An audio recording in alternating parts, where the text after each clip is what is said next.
Okay, so welcome everyone, Baruch Hashem.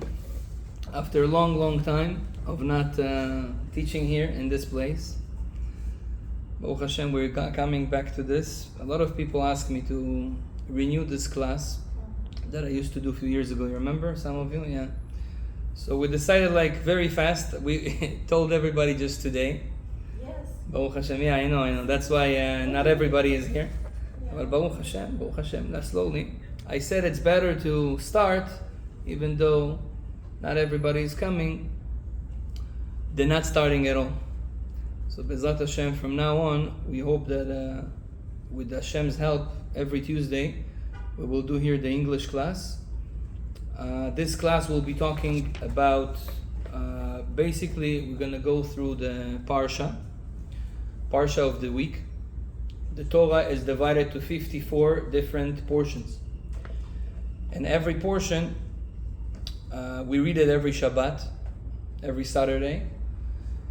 And Baal HaTanya, one of the big rabbis of Chabad, the first rabbi of Chabad, he says that everything that happens with you during the week is hinted in the Parsha. It's hinted inside the portion that we read it that week. Now, every person in the world has different things, right? Things that are happening with us. So how come each one of us, our journey of life is in the week portion? But somehow, you have it. You have different things there that talking about you. I remember one day, I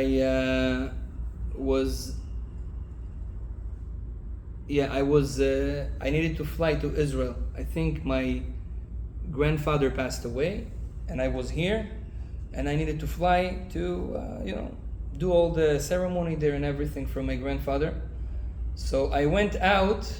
It was the portion called Vayetze. The portion of Vayetze Yaakov mi Beersheva. Yeah, Jacob Yaakov. He was coming out of Israel. He was coming out of his place. I came out in Lech Lecha. Yeah, thank you. The portion of Lech Lecha. Lech Lecha me'artzecha mimoladetcha mibet avicha. Yeah, go away from your land to your homeland. So at the same portion, I went out from my home, which was in Canada, to Israel. Same thing what happened to Abraham in that portion of the week.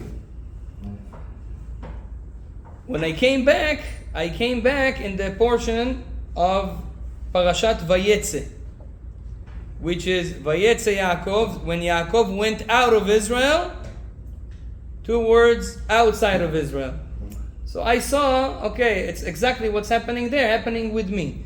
Now, same thing is happening with each one of us. If you look at the Parsha, at the portion that we read in the week, and by the way, it's also divided to seven aliyot. On Shabbat, we read 7 parts of this Parsha, and 7 different, that portion, we divide it to 7 portions. So, 1 for Sunday, 1 for Monday, 1 for Tuesday. If you look deep in each one of that, you can find advice, you can find your journey at that day in this portion. It's very, very interesting to live like that. This is called to live the Parsha. That's how Baal HaTanya called it. So I decided to give these lectures on Tuesdays on the Parsha, on that portion, because there's a lot of secrets there. And I assume that a lot of the things that we're going to go through this week will be discussed in this class, and it will be helpful for everybody. And also, you know me, some of you, that I like to speak about the deep ideas of Torah, the Kabbalah and Chassidut, the things that are a little bit more higher. I think that in our generation, this is the most important knowledge. We have a soul, each one of us. We were created in the last generation. Today is the last generation. Last generation means before the world will change very, very it's going to have a major change. humanity will have a major change. We are the last ones that are still in the old form. Yeah, we call it the days of Mashiach. So we are the generation before the coming of Mashiach, and there's a lot of proofs for that. Maybe one day we will make a class about it. How can we prove that we are the last generation? And in the last generation, the most important thing is to learn the deepest concept, because our souls are so special. God brought the most special souls at the end, you know? It's like when you want to surprise someone, so you make the biggest surprise at the end, right? You want to make the best. Usually we want to end it good. So HaKadosh Baruch Hu brought our souls, and we have a very, very special souls. And that's why our destiny is to not just learn the basic understanding of the Torah. We need to learn and to know and to live the more deep understanding of Torah, which we call Kabbalah, which we call Chassidut. And Be'ezrat Hashem, this is what we're going to do in this class. So sometimes we're going to go very, very high. Bring your seatbelts, you know. And Be'ezrat Hashem, hopefully. Today, I want to speak about one point in the Parsha that I think each one of us needs. It's one of the secrets that if we have it, we have everything. The Parsha talks about, the Parsha starts with the sentence, V'haya ki tavo el haaretz, and you will come to the land. Obviously it's the land of Israel. And then the Torah says when you come to Israel, there is different commandments of God that you have to do in Israel, that you cannot do it outside of Israel. For example, giving 10% of all the food you grow.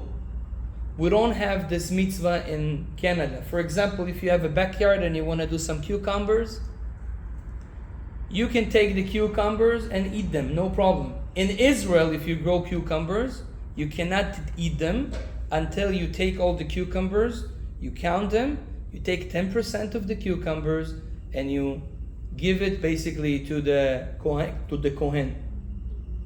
You have to separate the 10% of the cucumbers. This mitzvah is only in Israel. We don't do it here. We don't have to do it here because the land of Israel is holy and we need to do this procedure there. There's other mitzvot is commandments, that we also do only in Israel. One of them is what the Parsha talks about. It's called Bikurim. Bikurim is a very unique mitzvah. If you have a tree, so the first fruit of the tree, when you see that the fruit comes out, you have to right away put something on it, like a string, to make a sign that this was the first fruit. And then, when it grows and it's already ready, you take this fruit from all the trees, the first one, you put it in a basket, and you can't eat it. You have to donate it to God, basically to the Kohen. When it was a temple, you give it there. And there was a whole procedure that you need to do. And the Torah talks in the portion of the Parsha, this talks about it and how to do it. And then it says, when you take back then in the days, everybody had trees. Today, a lot of people live in apartments. They don't have, they don't have trees. But back in the days, that was the most, most common thing to have. So you bring the basket with all the fruits. You come to the temple, and then the Torah says here you have to make a vidui. Vidui, I'm not sure the word is in confession. Thank you. You have to make a confession. What's a confession? So most people, they understand the word confession is when you do something bad, you have to regret and do confession. But confession is also saying what is in my heart, right? Confession is also just open your heart to something. So when you come to the temple with this basket, one of the things you need to do, according to the Torah, to say confession, and the Torah even says what words you have to say. You have to say, thank you Hashem, thank you God for giving me this opportunity, the trees, food, fruits, that I'm in Israel. You say thank you for all those things. And then at the end of the confession that you need to say, there is a very interesting sentence there, and it says, you say to God, Asiti kechol asher tzivitani. God, I did all what you commanded. And here we have a problem. Why is it a problem? Jews are not allowed to lie. It's actually a very, very big sin for us. The reason it's a big sin, because our mouth has supernatural powers. I remember when I was maybe 16 years old, I learned in my home. I was learning in the room, and we had another room. And I have another 3 brothers. The smaller one was not born yet. But the 2 other brothers, they were fighting on the computer. Each one wanted to play in the computer, and they were fighting. And I was learning in the other room, and they were like fighting very loud, screaming at each other. And I needed my quiet time because I was learning. And I said to them like, "Khalas," I say "khalas" in English. Yeah, like stop. Yeah. And they didn't listen to me.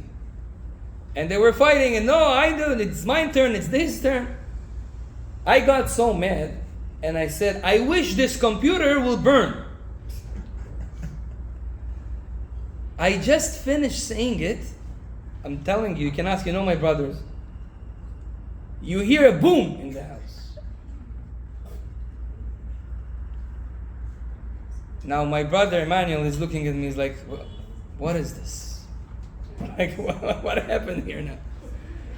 So, at that age, I understood, wow, look, you can say something and it has such a power. The hard disk just bombed. Like, with no reason.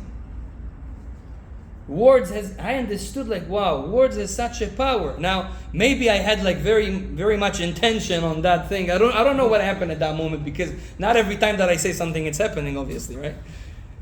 It's happened a few times, but I understood that, wow, we have such a power. Now, Kabbalah explains that if you know the right intentions and the right words, you can actually even create things. That's called practical Kabbalah. This is something we're not allowed to do just like this. But people that learn it, there is a story in the Gemara that there were 2 rabbis 2,000 years ago, that they had a problem before Shabbat. They didn't have meat for Shabbat. And on Shabbat, it's a mitzvah, it's good to eat meat, because we have to be happy. And one of the things that makes you happy is to eat a good steak. So they didn't have a meat for Shabbat, and Shabbat is coming already, and you're not allowed to slaughter or to cook. So they said, what are we going to do? So they said, okay, let's use our knowledge, practical Kabbalah, and they were saying different words or things in Hebrew with the right intention. And what happened? They created a cow with words. Okay, we're not going to learn this part on how to do that, B'ezrat Hashem, maybe in more advanced classes. But that's what they did. There is a big rabbi in Czechoslovakia, Prague. His name was the Maharal mi Prague. It's something known also, the non-Jews there, they know. They are scared from his grave, by the way. They are scared to even touch it. Why? He was such a very, very holy person. He created a human being with words, and he was sending him to do his mission things. He called him the Golem Ipra. So we have a very, very big power in our mouth. Now, because of that, Jews are not allowed to just say things that are not true. Your mouth is very Powerful. If a person comes and he makes a confession with those fruits, like we said, and he says such a sentence, Hashem, God, I did all what you commanded. How can a person say such a thing? How can you be sure that you did all what God commanded? You know? It's a big thing to say. Who from us can say, oh, I did all what God wanted. I did all what God commanded. Look at the book of Shulchan Aruch. Shulchan Aruch is the book of laws. There's so many laws there that we even didn't know that exist. Of course we don't do everything what God commanded. So how come God tells us to come and to say this sentence, Hashem, I did all what you commanded. You didn't. That's the question that our rabbis ask on this sentence in the Parsha. Now, there's one of the commentaries on the Torah. It's the most known, simple, and deep commentary on the Torah. It's so simple that the secrets of it are not even shown. You think it's like a commentary for a 5-year-old kid, but it's very, very deep. It's the commentary of Rashi. Rashi stands for Rabbi Shlomo Yitzchaki. It's an acronym. Rabbi Shlomo Yitzchaki, he lived 1,000 years ago. He was a very, very big tzaddik. And he had a commentary on the whole Torah. On this sentence that we are talking about now, the confession that you do when you come to the temple with the fruits and you say, Hashem, I did all what you commanded. Rashi comments like this, and he says, God, I did all what you commanded. What does that mean? Says Rashi, Samachti, I was happy. Vesimachti, and I was making others happy. That's what it means according to Rashi. This sentence of God, I did all what you commanded. Say our sages that from here we learn a big rule on God. There is a lot of commanded that He wants us to do. Obviously, He wants us to eat properly, kosher, and keep different things in the Torah. But here, God says, Samachti vesimachti. When you are happy and you make other people happy, it's considered as if you did all what I commanded. That's what Rashi said. Hashem, I did all what you commanded. What does that mean? I was happy and I was making other people happy. From here we learn that for God, the most important is first of all, be a happy person. It doesn't count much if you do what God obligates, what you need to do, but you do it with a sad face, with zero motivation. It doesn't count much. The more than God needs the technical things, He wants the inside, the happiness. And this proves it, that if a person is a happy person, according to what Rashi say, he did the main thing for Hashem, for God. And I'll give you another proof for that. There is a Talmud. The Talmud was written almost 2,000 years ago. Very, very big and deep. One of the main books of Judaism. Some call it Gemara. Gemara is in Aramaic. Talmud is in Hebrew. In the Talmud, in Masechet Ta'anit, on page 22, it says there an interesting story. There was a rabbi, his name was Rabbi Broka. Rabbi Broka. Yeah, back then they had like those weird names that today we don't have. Rabbi Broka. This rabbi happened to be a very holy person. Every day almost, he would see the prophet Eliyahu. Eliyahu the prophet was a big prophet, and he is one of the only people that didn't pass away. He doesn't have a grave. Eliyahu basically lived forever, Now, he is not here. We don't see him because God took him the way he is up. Until today in Haifa, in Israel, there is a big cave. It's called the Cave of Eliyahu Navi. I suggest you to go there. Very, very holy place. That was one of the places where he prayed. But he doesn't have a grave. Now, righteous people, when you get to a certain level, God give you the privilege to see Eliyahu Navi. I know people in our generation that saw Eliyahu Navi and they learn with Eliyahu Navi. In every generation you have those people that get to this level that they're getting the permission to see Eliyahu Navi. One of my teachers, Baruch Hashem, he was learning with Eliyahu Navi. Yeah. The person that gets the privilege and ability to see, does it have to be Jewish? Probably not.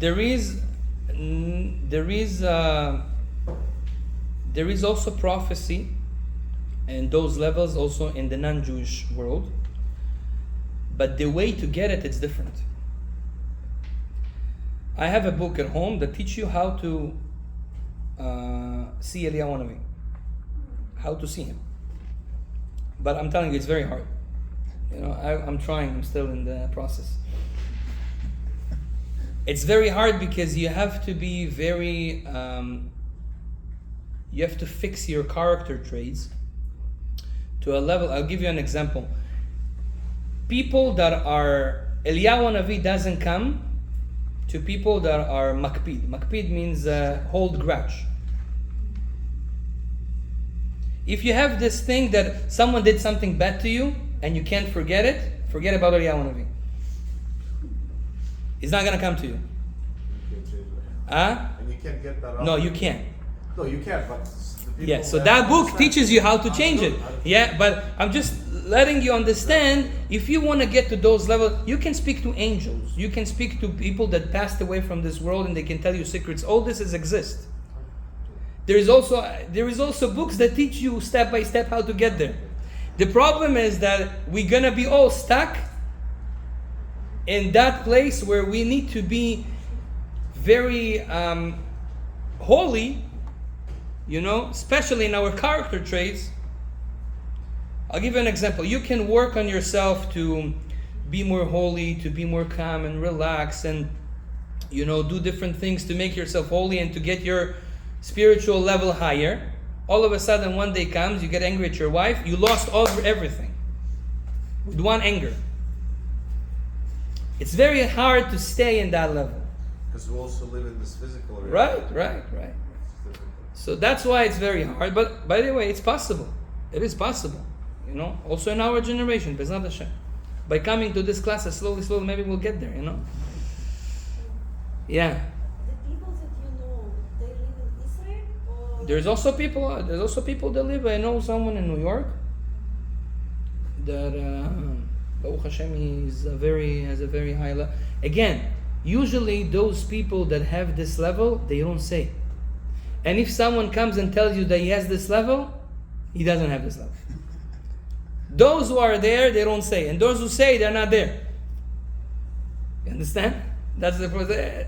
Now, so this Eliyahu Navi was coming to this Rabbi Broka every day. One day he came to him. Usually he used to come when he is at home, when he is, teach him information. And by the way, in Kabbalah, you see such an information that it's not logical that a normal person would know. For example, the book of Zohar, has certain parts. That book of Zohar was written 1,850 years ago by Rabbi Shimon Bar Yochai. It's the main book of Kabbalah. Now, the book of Zohar has certain facts about the world that nobody knew back then. The Zohar says, for example, that the world is round. And he says that the world is round and is standing on air. Now, who would believe such a thing 1,800 years ago? And he says it like, okay, listen, how do you know that? Eliyahu Navi told me. So, They didn't have those, what we have today, cameras that we can actually prove it. He was in a cave. Rabbi Shimon Bar Yochai was 13 years living in a cave with his son because the Romans wanted to kill him. And he's like every day talking to a different soul, and they tell him secrets, and he writes it in his book. He tells you the world is round, it stands on air, there's people up, there's people down, and they don't fall. Now, he couldn't explain gravity, but he's like, they don't fall, so there's gravity, you know? And he said, it's Zohar, if you want to check, it's Zohar, Parashat Vayikra on page 10.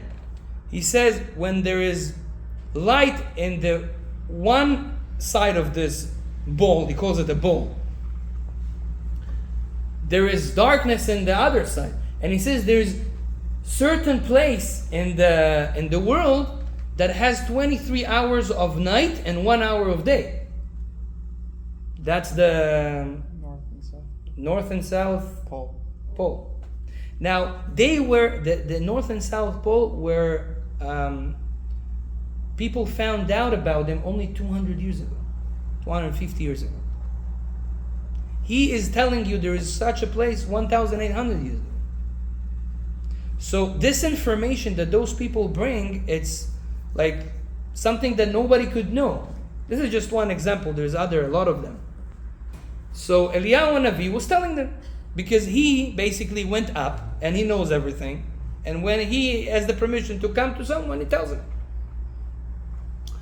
So back to our story.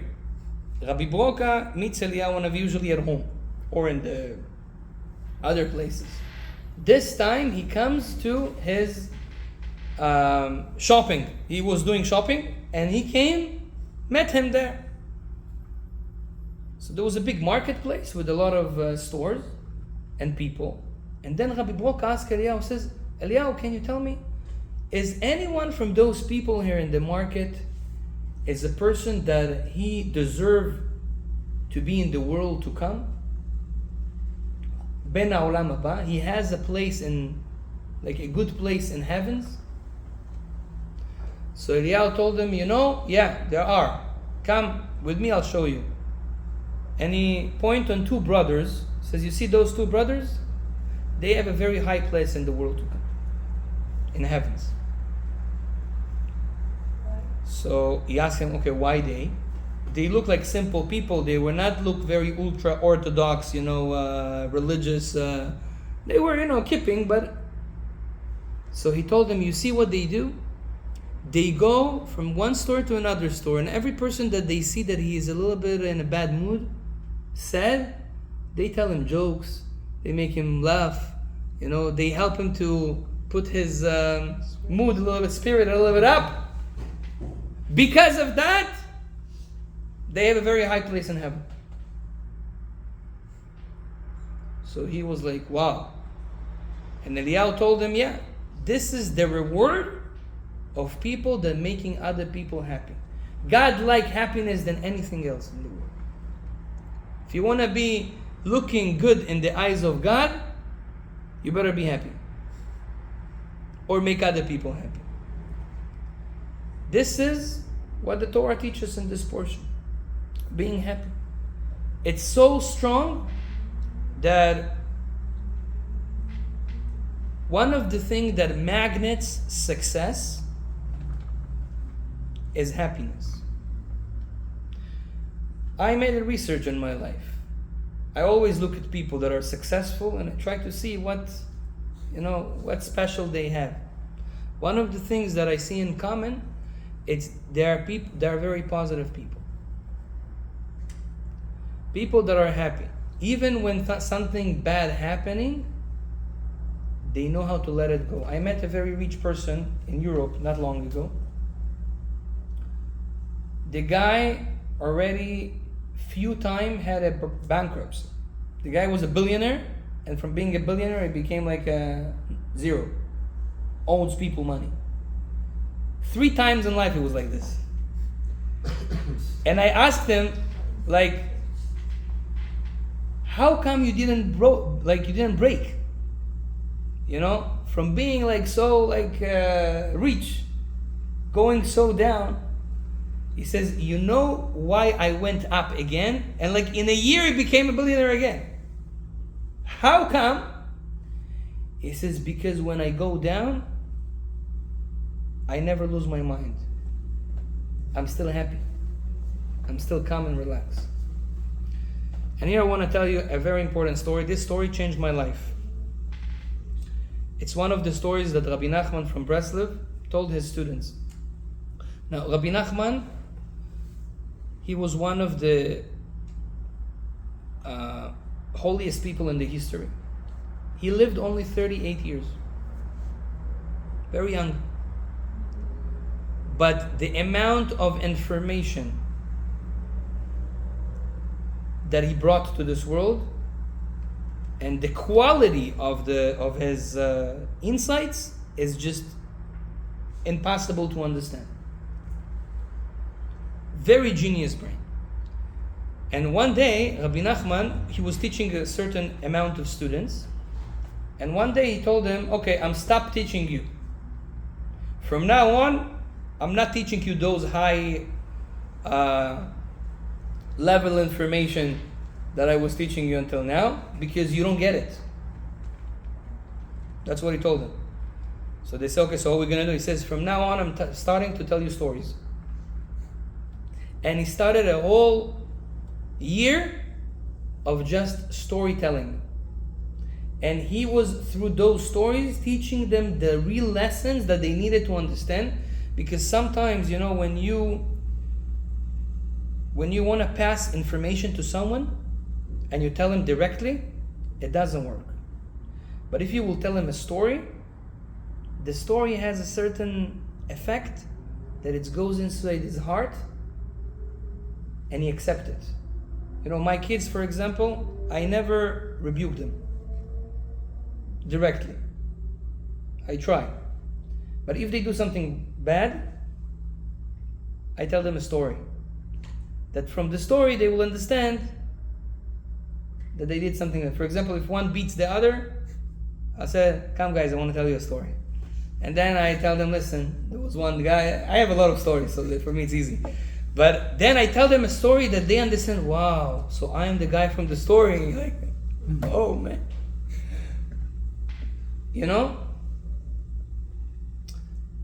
Stories is the best way to change someone.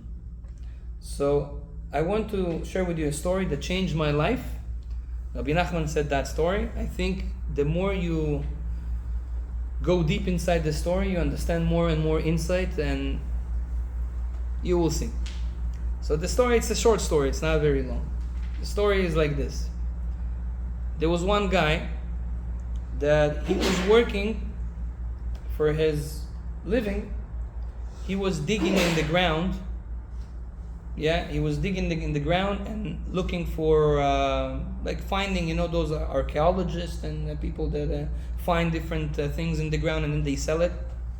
So that was his job. Now, obviously, such a person, sometimes you find something, sometimes you don't find anything and you don't have money. So he was very poor, because only once in a while he finds something and barely can sell it. So his situation was not, financial situation was very bad.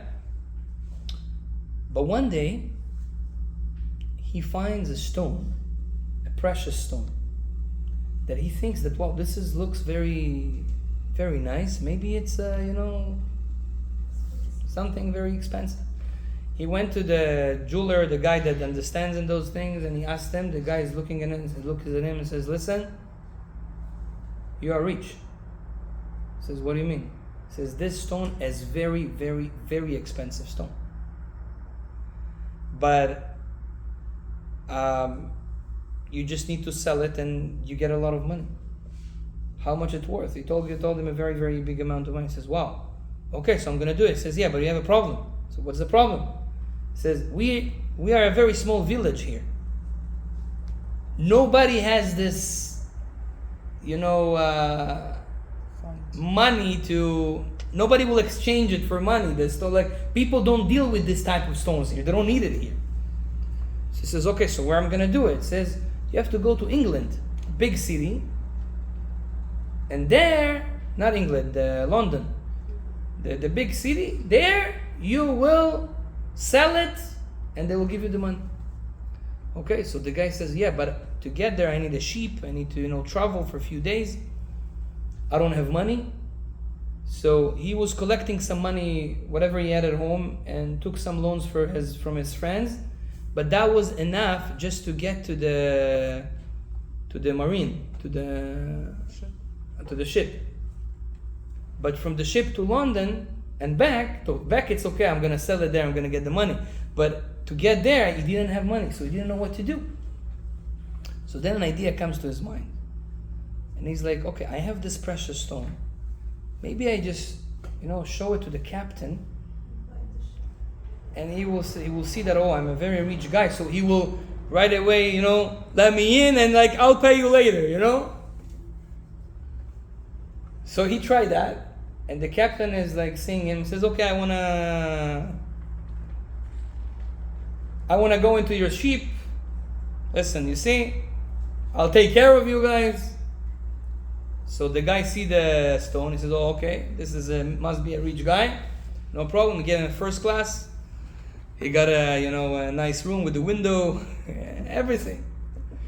And more than that, the captain thought he's such a rich man. He was always coming, asking him, how are you? Do you need anything? And they became friends. And this journey for a few days in the ship, the captain every day comes, asks what's happening, how are you? And they became very close. He was happy, Baruch Hashem, everything was going well. One day, he sits on the table in his room, and he always, used to, take the stone, look at it, play with it a little bit. And then after the food, he took the stone in his fingers, and then he put it on the table, and he fell asleep. Now, the servant comes, and he always cleaned the table, and he opens, the window was open, and he takes the map, the tablecloth, and just throw everything to the sea. Now, the guy is sleeping. All of a sudden, the guy is waking up. He looks at the table. He sees it's empty. He's like, what's happening here? And then he understands that, he must be cleaning it. And Bekitzu, he understood, I lost the diamond. I lost that stone.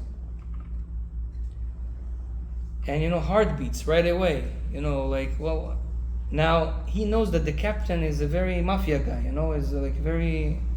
If he will know that he's not going to pay him, they can kill him, literally. So he, from being, high and happy, he became very sad. But then he told himself, okay, I have to calm down, because right now, if the captain is gonna come, and he's gonna come, and he will see that I feel like I'm not the same, he will ask questions, and then I'm gonna be in troubles. I have to play as if I am still I have the stone, everything is okay. I have to play happy.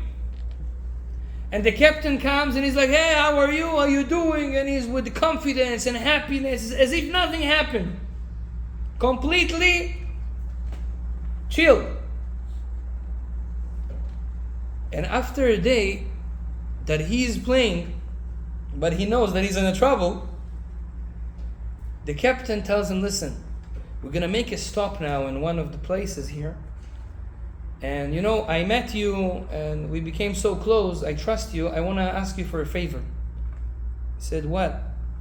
He says, I want to buy in this place where we stop certain merchandise. And if I'm going to sell it in England, I'm going to make a lot of money, because here is very cheap.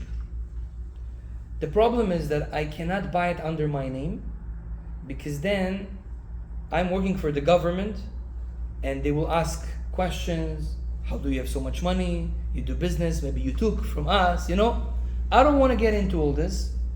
So let's make a deal. You buy the merchandise, I give you the money. You buy it under your name, Then we'll bring it to England, we'll sell it under your name, and then you'll give me the money, and I'll give you certain percentage. How does that sound? He says, okay, listen, we're good friends, no problem, let's do it. You see that things are starting to work, but still, it's just a little percentage. Okay, they go, they buy the things, everything is on his name, with documents. They get to England, they come out of the boat, the captain gets a heart attack and passes away. Nobody knows about the deals. The guy gets the merchandise, now it's on his name, nobody knows anything.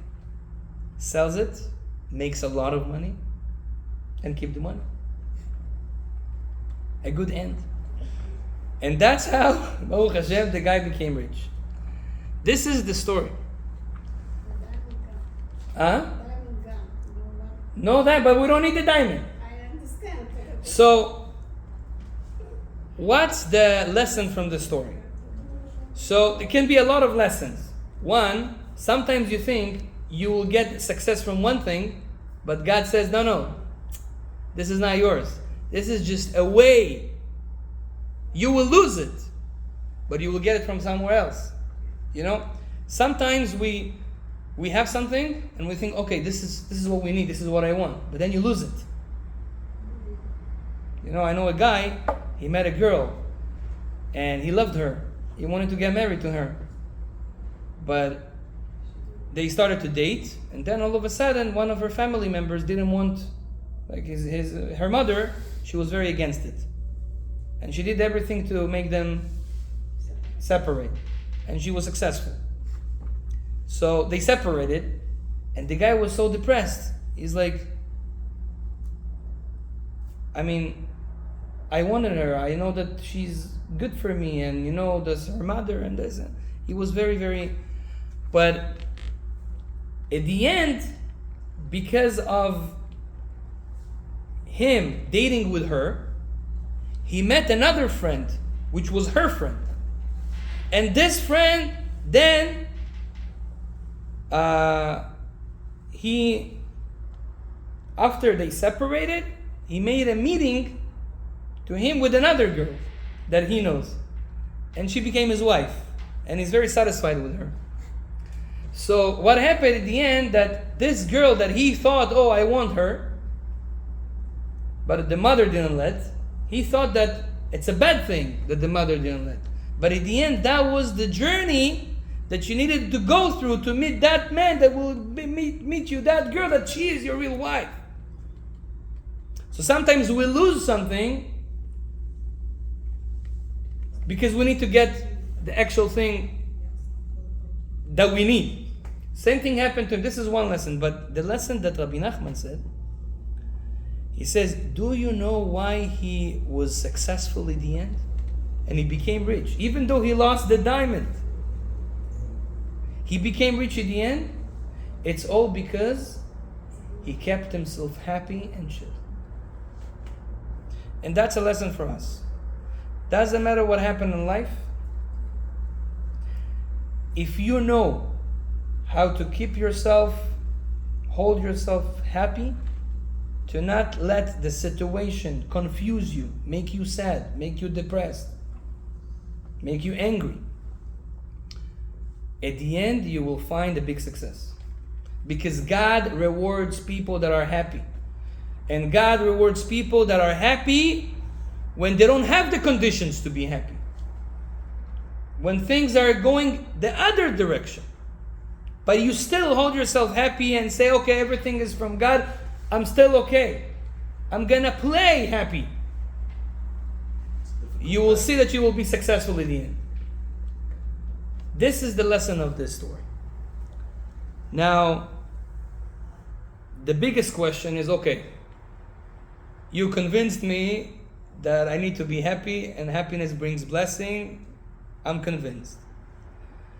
How do I make myself happy? Now, being happy when it's good in life, okay, that's obvious. if you are not happy when you have good things happening, so you need a psychiatrist. The challenge is to be happy when things are not going your way. To be happy when you just heard bad news. That you lost in the stock market. Or that something happened to your child. Or that you come home and your wife is mad at you and whatever. Let's see that you're happy now. This is the challenge, right? So how do we do that? For this, there's a lot of advice from our sages how to be happy. One of the, I find it very practical, is what we say today, Rashi. Samachti vesimachti. I was happy and I made other people happy. One of the keys to happiness is to make other people happy. People that try to make others happy, they will automatically be happy.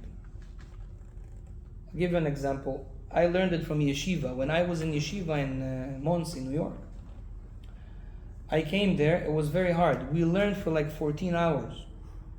You know what's to learn 14 hours? Even people that learn law in university or whatever, medical school, nobody even get close to this amount of learning that we have in yeshiva. So it was very hard for me to learn. I came to the mashgiach. Mashgiach is like one of the heads of the yeshiva. That when you have a problem, you come to him and speak to him. So I told him, listen, Rabbi, I don't know, it's too hard for me. So many hours, and I learn and I will fall asleep, and it's very hard. I don't understand what I read in the Gemara. It's very hard for me to learn. So the Mashgiach looks at me and says, okay, so don't learn. Like, I was not, ready for this answer. I thought he's going to tell me, listen, He says, so don't learn. I says, what do you mean? I'm in yeshiva. The whole thing here is to learn. He says, no, what I meant is don't learn, teach. I said, to teach? I'm telling you it's hard for me to learn. You tell me to teach? I need to learn to teach. He says, no. Take someone that knows less than you and start to teach him. And you will see by teaching him, first of all, it's easier because you're a teacher. And second, you will learn even better by teaching. And I have to tell you, it works perfect. I went to one of the guys that said, Achi, do you need someone to help you with that? Yeah, come. We have machavuta, we're going to learn together. And I'm like teaching him, listen, no, this, and then I found myself like, okay, I don't understand it, but now I have to because I'm the teacher. And this has worked so good. Same thing works with happiness. If you find it hard to make yourself happy, sometimes you're in a bad mood. Things are happening. I'm in a bad mood, but I know God doesn't like us being sad. He likes happiness. So how do I make myself happy? If you cannot make yourself happy, take upon yourself a project to make other people happy. Learn few jokes, and every time you go, tell people those jokes. Make them laugh. Go donate money to people that need. You make them happy, you will be happy yourself. The more we spread happiness, and the best thing is to smile. That's the cheapest, the easiest, and has the best effect. When you smile to people, in Israel, I remember, in Israel you have a bus. And the bus in Israel, I don't know how the bus here because I never take the bus, but in Israel the bus in Tel Aviv works like there's two seats and there's two seats in front. So you sit and you see the guy that sits across you, you see him. So one day I was sitting in the bus and I saw a guy in front of me in the bus. He was like super sad. This like as if he just came from Tisha B'Av, from the, and I was saying to myself, okay, how can I help him? So, sometimes you look at each other. So he looks at me, and then I gave him such a smile, Now he felt uncomfortable, you know. He doesn't want to smile, but because it's uncomfortable, the guy smiles to you. You can't just stay sad, you know, it's not nice. So he was smiling to me also. And in a second, I made him happy. Because it works like this. If you smile, you become happy. There's no, like, you can't like be angry and smile. It doesn't work. You can't be like sad and smile. So I saw how you can just help other people just with a smile. Doesn't cost money, you know. Just smile to someone. You see he's in a bad mood, smile to him. He has to smile. And then you make him happy, and you make yourself happy in the same time. And the more you're happy, the more God gives you. The more you're happy, you more attract blessing. And like the story that I told you, if you are happy, even if things are messed up, because of your happiness, everything will change to be good. Like happened in the story. That's the power of happiness. And especially now, before Rosh Hashanah. In 2 weeks we have Rosh Hashanah. What is Rosh Hashanah? Rosh Hashanah is the Day of Judgment. Day of Judgment. It's the Day of Judgment. Yeah, it's the Hebrew New Year's. Now, the New Year's, let's say the Christian New Year's, January 1st, it's just a day of celebration. Okay, they even don't know why they celebrated that day. Like I asked a few Christians, like, "Wow, what's so special?" I don't know. It's the wrong date. Huh? It's the wrong date completely. They say Jesus, but Jesus, according to their calendar, was the 25th of December. So why do you celebrate in the first? Because it was his breath. Brit Milah? That's Shabbat. No, but it's 6 days. Brit is in the 8th day. 31st and 1st. I don't know. Okay, yeah. That's his Brit Milah. Okay, that's interesting. She said his circumcision was in the 8 days after. So yeah, could be, maybe makes sense. But why do they celebrate the circumcision? They don't do that. Oh, but that's Christmas, 25th. Yeah, anyway, in Judaism, the first day of the year, Rosh Hashanah, which is going to be in exactly almost 2 weeks. Yeah, 2 weeks. Rosh Hashanah has a big effect on us. This day, it's 2 days, that basically the whole world is getting judged by God what's going to be with them the whole year. Like, how much money you're going to make is decided at those 2 days. If you're going to be sick or not, and when, and for how long, is decided at those 2 days. If you're going to get married or not, if you're going to file your soulmate or not, if you're going to have a child or not, everything is decided in those 2 days. The Jews are judged during the day, the non-Jews are judged during the night. Okay, now, whatever you do at that day will affect your judgment. That's why in Rosh Hashanah, we all gather in synagogue, we keep it, we eat very sweet things, you know. Why we eat honey a lot in Rosh Hashanah? Because the same way you feel at that day, that's what you basically, your feelings affecting the upper worlds, and according to that, your judgment will be. So if your feeling is very bad, if you're angry at Rosh Hashanah, if you are sad in Rosh Hashanah, you're basically messing up your year. But if in those 2 days you're going to be super happy, super nice to everyone, people curse you in the street, you say, "I love you," you know? Your husband screams at you, your wife, whatever, doesn't matter, I still love you, honey. If you're like this, you will have a best year. So, if we will need to pick 2 days or 1 day from the whole year to be super happy, it's this day, Rosh Hashanah. Just a suggestion, yeah? Now, because of that, in Rosh Hashanah, you have the biggest challenges to be happy. You will see that there will gonna be like all the reasons in the world to get angry, to not have a good mood. Your kids will do something, your spouse is gonna do something or say something, you know, something will happen. Why? Because you need to be challenged. If you hold yourself and you don't fall into this negativity, you got it. You're going to have a perfect year. But if you didn't, try to fix it in the rest of the days. Yeah, which is a little bit harder. We have until Yom Kippur, basically.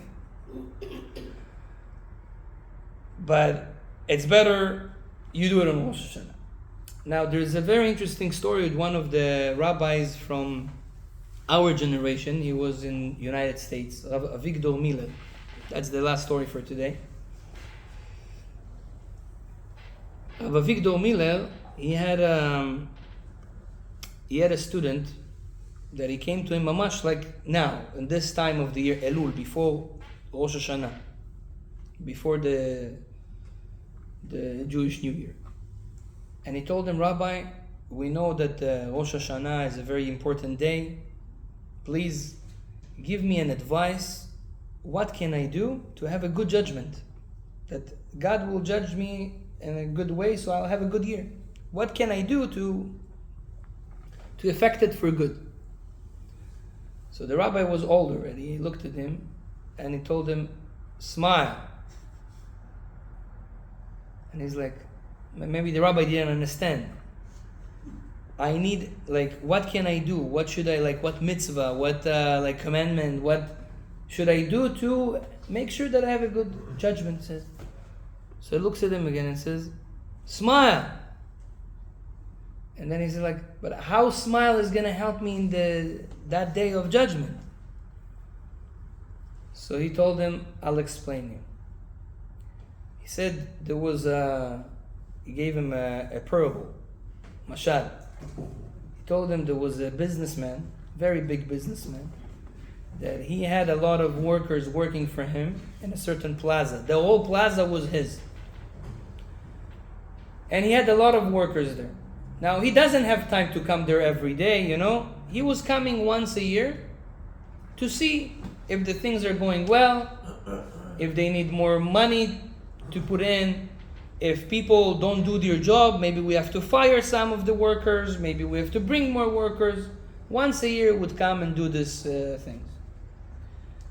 That day comes, he comes to the marketplace, and he sees that there's few people that they don't do their job. They don't wake up in the morning on time, they don't do what they need to do, and they don't need them. So he was sitting with his group, the board, that they give him advice, because they are always there. And he says, listen, we have a list of those people that maybe we should fire them. So he tells them, okay, Yosef, we should fire. Avi, we should fire. Moshe, we should fire. We don't need him, he doesn't do the job. When he said Moshe, all those people, the board, told him, I'm sorry, but we think that you shouldn't fire Moshe. So they said, why? Does he do the job? No, he doesn't. So why would we, we just spend money? So they said, listen, Moshe, it's right that he doesn't do what he needs to do, but he always smiles. And he's such a happy person, a lot of the clients come just because of him. Because he's so positive and smiling, he is attracting a lot of people. So if you will let him go, right, that he doesn't do the job, but you will lose a lot. So we see what's happening, it's better, even though he doesn't do the job, it's better he will be there, his positivity will give you a lot of business. He says, really? That's how it is? So let him stay. So this is the same happening with us. The whole year, we mess up. We don't do what God wants, right? And when it comes to Rosh Hashanah, when God looks and says, okay, listen, you don't do your mission, some people need to get fired from this world. They're not beneficial, or whatever. We have to put on them certain sections or problems, so they learn. When it comes to there, but if you are a happy person, then make other people happy. God will say, you know what? Even though he doesn't do his mission, but he's making other people happy, let him stay. Let him be. Why? Because he's making other people happy. So that's the secret of life. If someone will ask you, what's the best thing I can do to be successful, to live long life, and to look good in the eyes of God, it's only one word: be happy. And how am I making myself happy? So we gave one suggestion today, is by making other people happy. Focus on making other people happy. There's other things that can make you happy. For example, Rabbi Nachman says that there is a certain text that we read, that if you read it with understanding on a daily basis, it will bring you happiness. What is this text? It's called Pitum Aktoret. Pitum Aktoret is basically in the temple, the Kohanim, once a day, they would take special spices, 11 spices, they will put them together and burn them, and this smoke will go up, and there are certain spiritual things that are done by this procedure. This thing that was happening in the temple every day basically was saving the nations from a lot of wars, bad things, diseases. This Ktoret is a very important thing. Now today we don't have it. We don't have a temple. The Ktoret is done by reading the procedure of the Ktoret. So we have in our prayer books, even few times it's written there, this thing that's called Pitum Ktoret. We actually, those who go to synagogue and they pray every day, we read it every day. The problem that most people read it like they read like a newspaper. It's never read in a proper way, slowly, with understanding of what you read. That's why if you want to be more happy spiritually, if you want to like an advice, spiritual advice to be more happy, like a hocus pocus, abracadabra thing, take this text of Pitum Aktoret, you can find it online, and just learn it. In the beginning, first time, maybe it's going to be very weird for you, like a whole procedure. They take those spices, and you're not allowed to put like honey in those spices, and if you put honey in the spices, so Chas v'Shalom, you can die because of that. Like different things that are going to be very, very weird for you. But the more you learn it, you will understand even the basics of it.